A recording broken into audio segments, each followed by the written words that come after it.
이 재테크라는 게 사실은 이게 합성어인지 몰랐어요. 이게 일본에서 나온 단어더라고요. 그래서 이제 재산제자에 테크가 합쳐진 건데요. 한번 읽어보면은 뭐 보유자금을 효율적으로 이제 효율성을 이제 말하는 거죠. 최대 이익을 창출하는 방법. 뭐 너무 뻔하죠. 내가 가지고 있는 자원을 가지고 최대한의 결과를 내는 거는 뭐 사실은 재테크뿐만 아니라 그 어떤 영역에서도 포함이 되는 것 같고요. 그래서 한자 재무와 영어 테크놀로지 합성어인 재무 테크놀로지를 줄여 만든 말로 하이 테크놀로지 합성 줄임말인 하이테크를 본떠 만들었다. 뭐 그런가 봐요. 재테크는 본래 기업 경영에서 사용되던 용어지만 IMF의 외환위기 이후 경제에 대한 관심이 높아지면서 자산을 안전하게 불려나가려는 일반 가게에서도 쓰이게 된 말이다. 지금은 정말 어떤 필수 용어죠. 그냥 뭐 재테크? 그냥 뭐 주식 부동산 하면 뭐 재테크, 뭐 재테크 하면 주식 부동산으로 통용되는 그런 걸 수도 있고요. 그냥 뭐 돈 관리 좀 한다, 돈 관리 좀 신경 쓴다 하면 재테크 하는 거죠. 사실은 내가 돈에 대해서 관심을 가지고 돈을 가지고 좀 놀 줄 안다 이러면 재테크 좀 하는 거고, 재테크에 대해서 뭐 책을 읽어도 재테크 하는 거고, 지금 이 방송을 듣는 것도 당연히 재테크를 하는 거고, 다양한 방식으로 여러 가지로 형태로 재테크를 한다고 생각을 합니다. 어떤 특별한 그건 아닌 것 같아요. 하나의 문화? 재테크라는 거는 지금 하나의 우리 자본주의 사회에서 또 여러 가지 뭐 취업이라든지 아니면은 뭐 저금리 현상이라든지 또는 어떤 내 급여의 인상률이라든지 여러 가지 사회 현상에 의해서 나온 하나의 우리의 트렌드 재테크가 된 것 같아요. 그래서 이 재테크라는 거는 결국에는 이 재산과 그 기술의 합성어인데, 제가 본 재테크에서 조금 강조하는 거는요, 항상 왜 이게 이렇게 두 개 쭉 있으면은 저는 단어를 되게 뜯어봐요. 다다다닥 뜯어보는데, 이 테크가 뒤에 있는 거면은 먼저 우리가 선행돼야 되는 거는 이 재산에 대한 부분이 아닌가 그런 생각이 들더라고요. 이 재산이 뭔지, 특히 자산이 뭔지, 우리는 자산이 있나? 이 자산에 대해서는 우리가 제대로 알고 있나 이런 생각이 들더라고요. 근데 대부분은 아마 지금 듣고 계시는 분들도 혹하는 게 뭐야? 변비기법이 뭐야? 단타 매매법이 뭐야? 어떤 매매법, 기술. 매매법 알려주세요. 종목 알려주세요. 종목 이렇게 싸게 사가지고 비싸게 파는 법 알려주세요. 어떤 기술에 많이 집중을 합니다. 그런데 저는요, 제 강의도 그렇고 영상 보면 그렇고 실제로 제 매매법을 뭐 제가 이제 제공하는 매매법이나 이런 것들 보시면은 되게 짧아요. 근데 항상 이야기하는 거는 여기 앞에 있는 부분, 마인드라고 하는 이 부분에 대해서 많이 강조를 하는데요. 이 우리 재산에 대해서 먼저 알아야 됩니다. 그러니까 내가 재산이 일단 있어야지 이 재산 가지고 기술을 부리든 그냥 냅두든 방치하든 깎아먹든 하는 건데, 일단 이 재산을 먼저 알아야 되고요. 이 자산을 먼저 가져야 됩니다. 그 자산이 없는데 기술부터 배우는 거는 사실은 100원 가지고 뭔가 1000원을 만들려고 하는 무리수를 드는 거죠. 네. 100원 가지고 1000원 만들려면 엄청 힘들어요. 제가 그래서 항상 아카데미 분들한테 50만원 가지고 100만원 만들어 보십시오. 그러면은 1억 가지고 2억 만드는 거는 이거의 10분의 1도 안 걸릴 겁니다 라고 얘기를 합니다. 그 정도로 쉬워요. 50만원 가지고 100만원 만드는 게 진짜 어려워요. 이거 50만원 가지고 투자를 하면 정말 잘게 쪼개야 되고 분할 매수도 정말 잘해야 되지만 1억 가지고 하면 사실은 10%만 나도 1000만원인데, 이거 50만원 가지고 10% 하면 5만원인데 이거를 20번을 반복해야 되는, 굉장히 좀 다소 오래 걸리는 그런 부분들이 있습니다. 그래서 기술보다는 내가 먼저 자산을 먼저 가져야 되는 게 아닌가, 그리고 이 자산에 대해서 먼저 알아야 되는 게 중요하다고 생각을 합니다. 그래서 이 자산에 대해서 간략하게 설명을 먼저 드릴게요. 뭐 여러 가지가 있는데 뭐 표현이 많죠. 이 자산이 뭐냐, 제 생각입니다. 뭐 영어로는 에셋이라고도 표현을 하는데 그냥 제 정의예요. 어떤 사전적 정의나 한번 네이버 뭐 백과사전 보시면 되는데, 이 자산이라는 거는 현금 흐름을 창출하는 것이라고 생각을 합니다. 예를 들어 뭐 내가 상가를 가지고 있으면 이 상가에서 나오는 임대소득, 뭐 부동산도 마찬가지죠. 내가 아파트를 가지고 있으면은 뭐 전세를 준다거나 뭐 월세를 주면은 이제 월 소득이 나오는, 전세는 소득이 안 나오죠. 종잣돈을 다시 하니까. 부동산 상가, 또는 뭐 자산이라고 하는 거는 책도 포함이 되는 것 같아요. 그러니까 컨텐츠도 저는 자산이라고 생각을 해요. 뭐 저의 대표적인 간략한 거 뭐 하자면은 제가 이제 삼박자 투자법이라는 책을 썼습니다.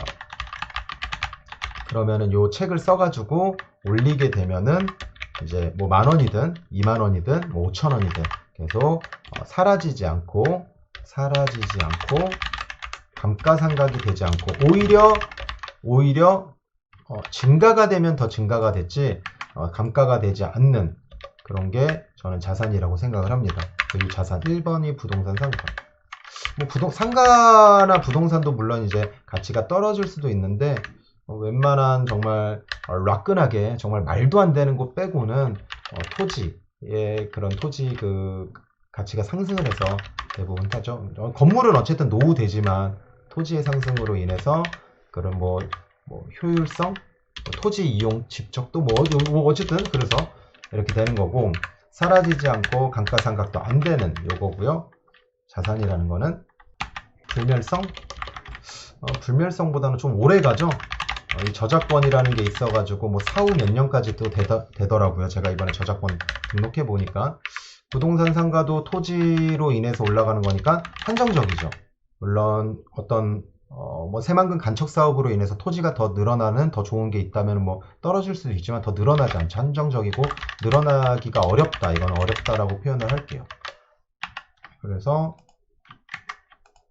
이렇게 있고 자산이 그러니까 우리가 사야 되는 것들을 하는 겁니다. 돈을 모아서 내가 월급을 모아서 금도 이제 늘어나지 않죠. 요즘에 은도 관심이 있고 심지어 구리까지도 이렇게 되는 것 같아요. 이것도 현물 늘어나지 않고 그 매장량이 한정돼 있죠. 그래서 늘어나지 않고 그리고 물가 상승률을 또 해치해주고 또 희소성이 있다 보니까 그런 거죠. 더 엄밀히 말해서는 그냥 뭐 공업용으로 쓰고 뭐 가치가 있다 이러는데 그냥 지배자들이 의미를 부여했다라고 저는 생각을 하는데 그거는 빼겠습니다. 그리고 뭐 비트코인, 암호화폐 뭐 대표적으로 비트코인이라고 저는 봅니다. 나머지 뭐 알트코인 이런 것들은 저도 잘 몰라요. 근데 비트코인은 확실하게 어떤 종이 화폐에 대한 대체제라든지 더 늘어나지 않는 부분에 대해서 되는 것 같고 마지막으로 제가 제일 좋아하는 주식인 것 같아요. 자본주의의 꽃이고 물론 늘어날 수 있어요. 증자하고 이상한 짓 하면은 늘어날 수 있는데 이 주식이라는 것도 감가상각이 되지 않고 저가 매수가 가능하며 변동성이 크고 그리고 배당도 주고 또는 시세 차익도 내주고 그리고 가장 좋은 거는 부동산이랑 비교해 주면은 보유로 인한 재산세가 보유세가 없죠. 보유세가. 근데 이제 양도소득세도 없었고 시세 차익도 없었는데 국내 주식은 해외 주식 뭐 보유세 보유에 대한 그런 부담이 없죠. 내가 10년을 갖고 있든 20년을 갖고 있든 그런 것들이 있어서 요 5가지 정도가 우리가 앞으로 내가 돈을 벌고 내가 회사에서 열심히 돈을 벌고 뭐 사업을 하거나 뭐 그런 거 해서 우리가 사야 되는 그런 것들이라고 생각을 합니다. 컨텐츠 뭐 이런 거 플랫폼을 가져도 되는 거죠. 근데 내가 플랫폼을 직접 만들지 못한다면은 플랫폼 회사에 투자를 하는 것도 괜찮죠. 그래서 해외 주식이 열풍이 좀 됐던 거죠. 넷플릭스에 투자하자, 애플에 투자하자, 테슬라에 투자하자. 이렇게 투자자의 마인드가 되는 거죠. 저는 이제 사실은 가장 좋아하는 건 지혜입니다. 세상이 다 갖고 가도 이건 못 뺏어갑니다. 지혜는 절대 못 뺏어가죠. 이건 다 뺏어갈 수 있어요. 누가?